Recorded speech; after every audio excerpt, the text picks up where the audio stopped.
국민 모두가 어디서나 골고루 잘 살아 사람 중심 발전을 추진하겠습니다. 공공기관 지방 이전과 혁신도시 사업을 잘 마무리하고 예시를 기하겠습니다. 혁신도시 시즌2 국가균형 발전을 위한 신지역 성장 거점으로 거듭납니다. 혁신도시 시즌2는 공공기관 이전 중심의 기존 혁신도시 정책에서 더 나아가 혁신도시를 국가균형 발전을 위한 신지역 성장 거점으로 육성하고 누구나 살기 좋은 도시로 만들기 위한 정책입니다. 정부는 혁신도시 정주여건 개선, 공공기관 정착, 혁신 클러스터 구축을 통해 혁신도시가 대한민국 균형 발전을 선도하도록 만들겠습니다. 이전 공공기관이 지역 발전을 선도하겠습니다.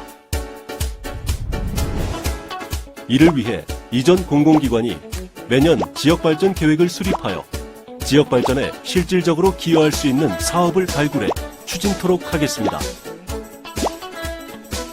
또한 정부는 지역 인재 채용 의무화를 도입하여 2022년까지 단계적으로 모든 이전 공공기관이 채용 목표 30%를 달성하기 위해 노력하고 있습니다.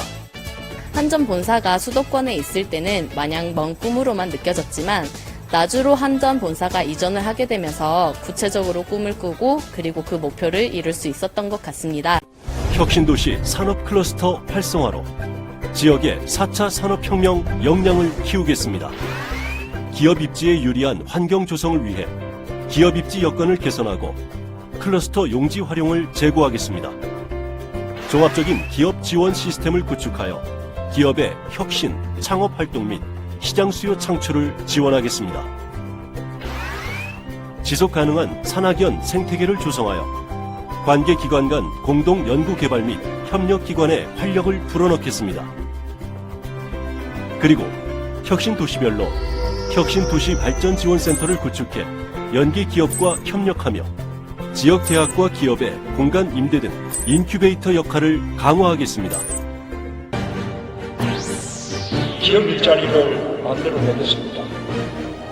혁신도시와 지역 주요 거점을 연계하는 국가 혁신 클러스터가 지역 일자리 창출의 모고가 되게 되겠습니다.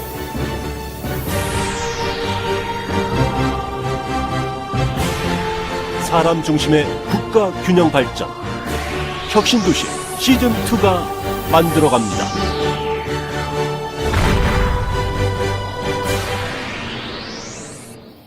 정부가 앞으로 5년 동안 전국 10개 혁신도시에 4조 3천억 원을 투입하기로 했습니다.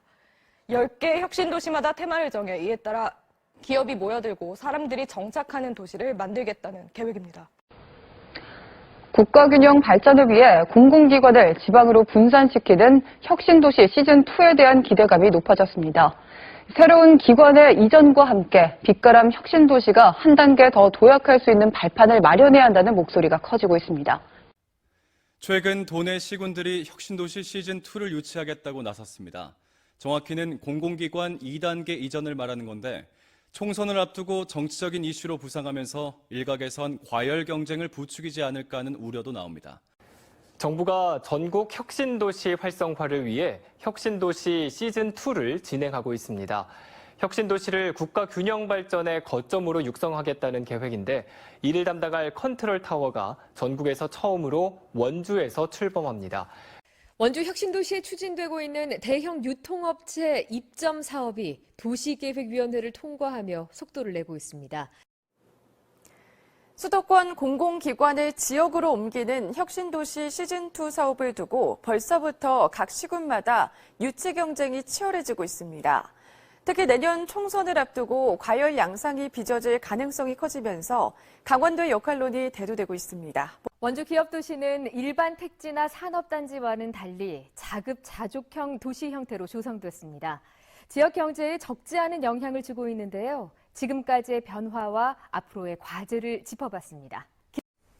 원주 혁신도시 조성 사업이 완료됐지만 지역사회가 기대했던 효과는 여러모로 부족하다는 평가가 많습니다.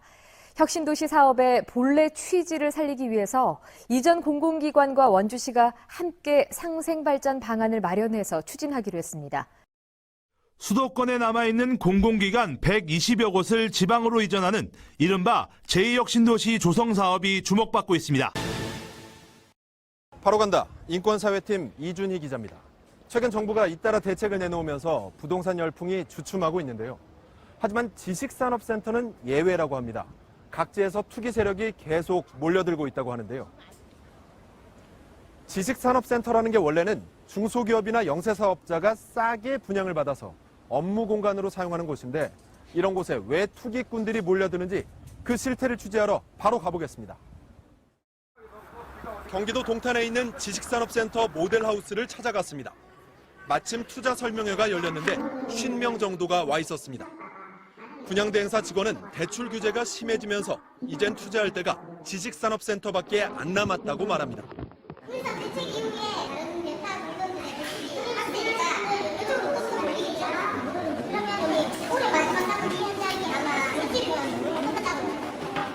투자 상담받던 다른 사람들은 앞다퉈서 가계약을 했습니다.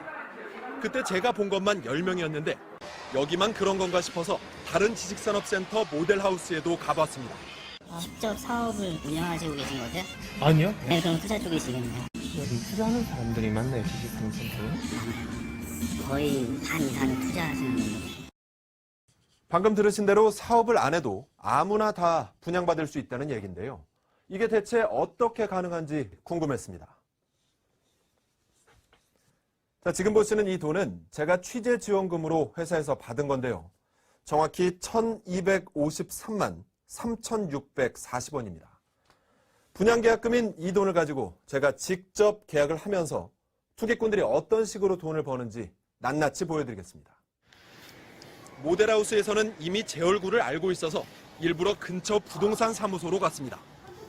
55제곱미터, 분양가 1억 2천만 원짜리 사무실을 계약하기로 한 뒤 계약금으로 10%를 입금하고 인감도장과 인감증명서, 등기부 등본도 냈습니다. 그러자 부동산 직원이 계약서를 가져오더니 구체적인 방법을 알려줬는데요. 지금 보시는 이 분양계약서를 갖고 세무서에 가면 곧바로 사업자 등록증을 내주니 이후 세무서로 향했습니다. 가는 동안 부동산 사무소 직원은 사업자 등록할 때 사업체 이름도 필요하니까 아무거나 지어보라며 이런 얘기도 들려줬는데요. 사업체 이름 잘 들어보시기 바랍니다. 고객 중에 한 분은 이제 상호명 하라고 했더니 상호명을 월천이라고 했어요. 월천이 뭐예요? 좋네요. 월천. 좋네.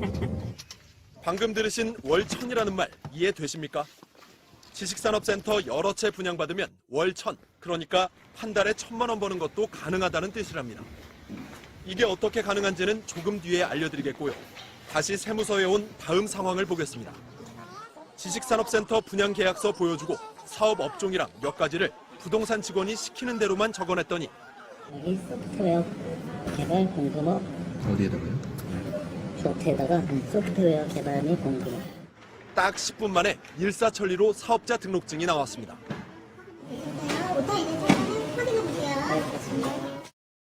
계약금 입금부터 계약서 작성, 그리고 사업자 등록증 발급까지 채 1시간이 걸리지 않았습니다. 이걸로 기자인 저는 서류상으로는 사업자가 됐고 분양계약도 다 끝났습니다. 그럼 지식산업센터 분양계약 마친 뒤엔 어떻게 돈 버는지 설명해드리겠습니다.